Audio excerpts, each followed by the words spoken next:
Sampurasun. Banyak budayawan yang bilang sampurasun itu berawal dari kata sampurna ning ingsun. Menyempurnakan diri. Jadi saya bertemu Anda, menyempurnakan diri saya. Menjadi doa atau harapan bagaimana sampurasun itu kita kembali menjadi utuh. Tapi terlintas di pikiran saya, jadi ada pertanyaan. Seandainya hari ini peran, jabatan, gelar, pencapaian kita hilang, apakah kita merasa masih utuh? Karena saya refleksi ya, bagaimana saya memperkenalkan diri. Pasti selalu bergantung pada hal-hal yang mungkin bisa hilang kapan saja. Seandainya itu hilang, siapa saya? Apakah saya masih menjadi diri sendiri? Saya kembali berkaca pada tahun-tahun sebelumnya di tempat paling favorit saya untuk belajar, yaitu teras rumah, diskusi dengan bapak saya. Bapak saya teh Sunda pisan. Ini nggak ada mukanya ya, karena saya belum izin untuk ambil pasang fotonya. Tapi bapak saya Sunda pisan. Gitu. Dia ngomongnya dikit, tapi nyelekit. Wah, gimana tuh? Seimbang lah dengan jokesnya. Gitu. Ketika saya berdiskusi bahwa dunia itu harusnya seperti ini, saya inginnya A, B, C. Tapi dia dengan sederhana memberi nasihat. Hirup mah tekudu aing kumaha aing gitu. Kalau bahasa Indonesianya, hidup itu tidak saya gimana saya gitu. Kita perlu memahami bahwa kita hidup bersama secara harmonis. Tidak semua dunia ini berputar untuk kita. Lalu dia nyambung lagi tuh. Hirup mah siga kendang mendit tabuh, orang kudu bisa ngibing.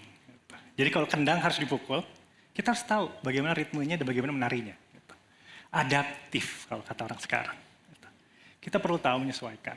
Tapi kemudian pertanyaan berikutnya, kalau kita harus beradaptasi, bagaimana kita tidak bisa kehilangan diri sendiri?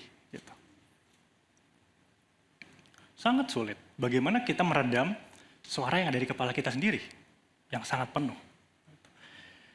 Saya jadi ingat beberapa tahun sebelumnya juga, setahun sebelum lah, di kereta saya berdiskusi dengan adik ipar saya.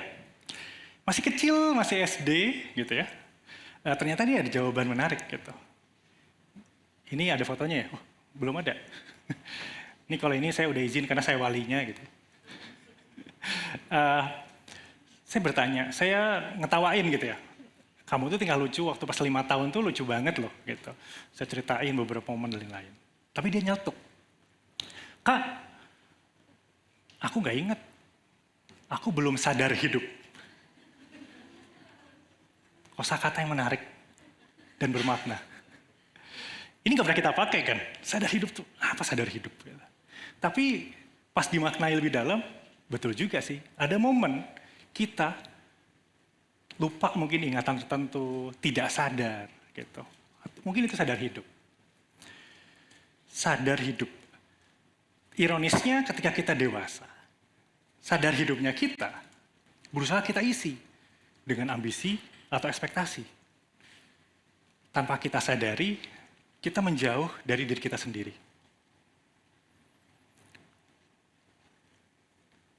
Padahal sebelum itu bermula, kita mulai dari kosong. Kosong. Lucunya, saya belajar tentang kosong dan akhirnya refleksi.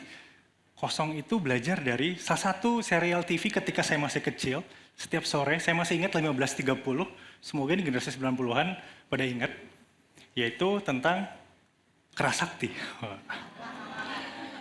Series pertama bagaimana generasi 90 punya skill nge-rap ya. Sekor kera, tekurung, terpenjara dalam gua. Wah. Dikit aja, takut copyright. Guru Tong Samcong, atau gurunya Sun Gokong, dia sering ngomong, kosong tanpa isi, isi tanpa kosong. Saya dengar ada sayup-sayup berarti masih relate ya. Kolektif memori kita. Kan lucu ya gini, nah apa sih ini kosong, pas kecil tuh kosong adalah isi adalah kosong, diketawain terus kan, kayak bercandaan anak-anak SD. Tapi ketika dewasa, oh ini, dan berriset ternyata ini makna lebih dalam. Gitu. Kosong adalah isi adalah kosong. Dan ketika kita dewasa, kita sadar bahwa kita seringkali mengisi, fokus pada isi, tapi lupa memberikan ruang. Jangan-jangan yang kita butuhkan bukan lebih banyak isi, tapi lebih banyak ruang.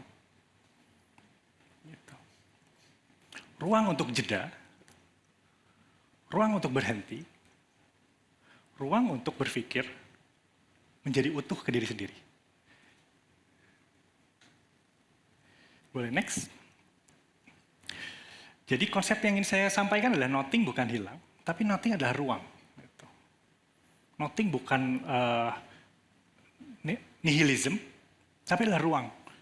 Bagaimana kita bisa mengisi sesuatu. Gitu. Karena tadi kita fokus pada isi terus.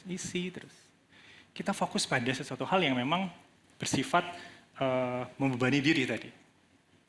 Boleh next? Makanya perlu sadar, kita perlu memberikan ruang. Ruang sebelum kita bereaksi, ruang sebelum menilai diri, ruang sebelum kita memaksa diri menjadi bentuk tertentu. Capek ya, sosial treadmill. Kita dituntut menjadi sesuatu. Kita dituntut menjadi something. Wah. Padahal kita juga belum tentu. Padahal pengen dalam pikiran kita pengen main game aja deh di rumah. Pengen baca komik dan lain-lain. Gitu. Tapi dunia tidak berputar aing kumaha aing kan. So, you need to be nothing. Dalam artian, kita perlu memberikan ruang sebelum melakukan sesuatu. Sadar hidup. Kesadaran bagaimana kita menjadi dewasa. Sadar bahwa sebelum kita melakukan sesuatu, ada ruang, ada jeda untuk kita menyadari bahwa hal tersebut penting untuk kita. Dan dekat apa yang menjadi diri kita utuh. Terakhir, next. So, when we pause the rest to be something and allow ourselves to sit in nothing, that's when life quietly becomes everything. Jadi saya pengen ngajak teman-teman untuk menjadi nothing. Tidak perlu menjadi something, karena dengan nothing, kalian bisa jadi everything. Terima kasih, hatur nuhun.